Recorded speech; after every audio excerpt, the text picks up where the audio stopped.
বসন্তের মধ্যে এটাই হচ্ছে সেরা রেসিপি বন্ধুরা। এরকম একটা রেসিপি যদি দুপুরে লাঞ্চে থাকে তাহলে তো কোনো কথাই নেই।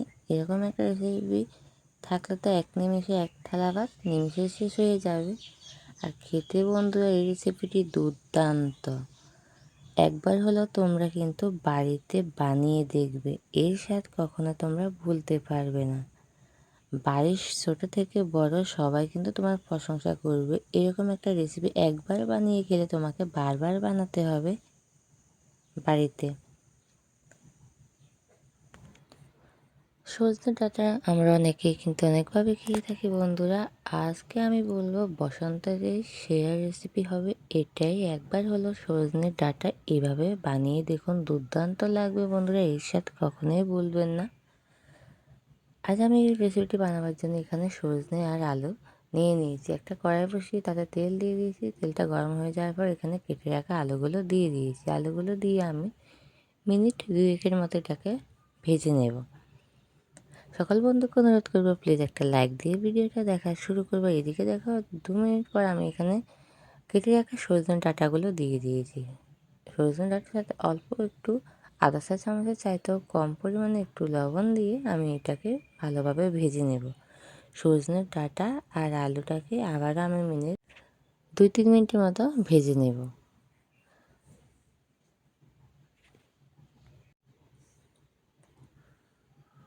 ভেজে নিয়ে দেখো এখন আমি ডাঁটাগুলো এটাকে আমি কিছুক্ষণ ভেজে নেওয়ার পর আমি নামিয়ে নেব। এটা হালকা একটু কালারটা হয়ে গেছে। এখন আমি সজনের ডাঁটা আর আলুটাকে নামিয়ে নিচ্ছি। আমার চ্যানেলে যারা নতুন বন্ধু আছে প্লিজ চ্যানেলটি সাবস্ক্রাইব করে আমার পাশে থাকবে। আর সকল বন্ধুকে অনেক অনেক ভালোবাসা, প্লিজ কেউ স্কিপ করবে না। সম্পূর্ণ ভিডিওটি দেখার অনুরোধ রইল সবাইকে। আর ওই কড়াইতে দেখো আমি আরেকটু তেল দিয়ে দিয়েছি পরিমাণ মতো। তেলটা দিয়ে আমি এখানে দিয়ে দিচ্ছি আধা চা চামচ কালো জিরে, দিয়ে আমি দিয়ে দিচ্ছি একটা টমেটো। এটাকে এখন আমি একটু ভেজে নেব।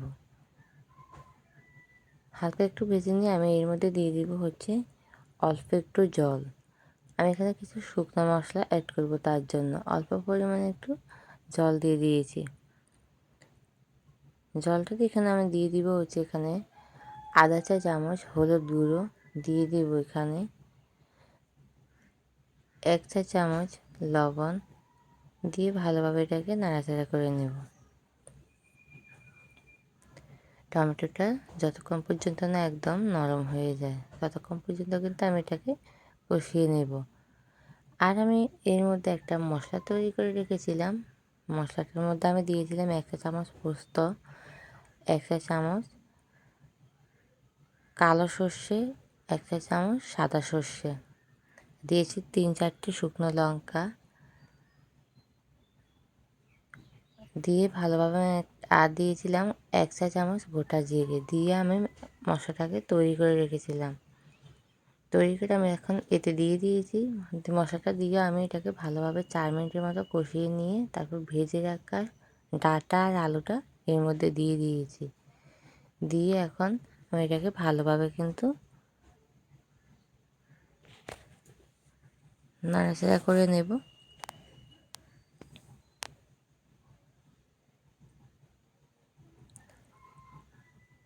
রান্নাটা কিন্তু খুবই অল্প সময়ে তৈরি করা যায় আর বেশি কিছু সময় লাগে না। অল্প কিছু উপকরণে কিন্তু এরকম দুর্দান্ত স্বাদের বসন্তের এই রেসিপিটি তৈরি করে নিয়ে যায়। আর এতে দেখো আমি কষিয়ে নেওয়ার পর দিয়ে দিয়েছি হচ্ছে জল, পরিমাণ মতো জল দিয়ে দিয়েছি।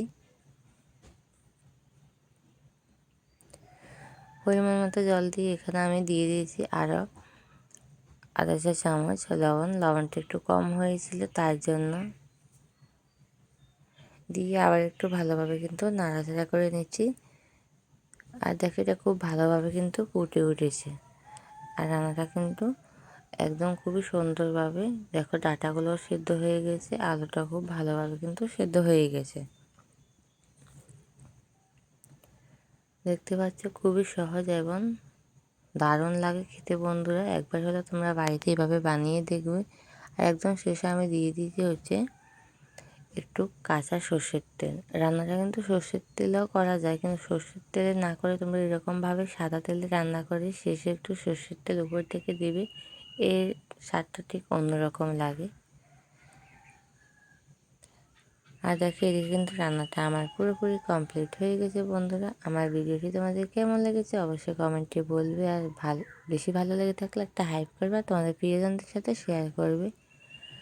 অসংখ্য ধন্যবাদ সবাইকে এতটা সময় আমার সাথে থাকার জন্য। দেখা হবে আবারও নতুন রেসিপিতে, নতুন কোনো ভিডিওতে।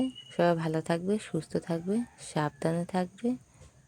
অনেক অনেক ভালোবাসা এতটা সময় আমার সাথে থাকার জন্য। সবাইকে ধন্যবাদ।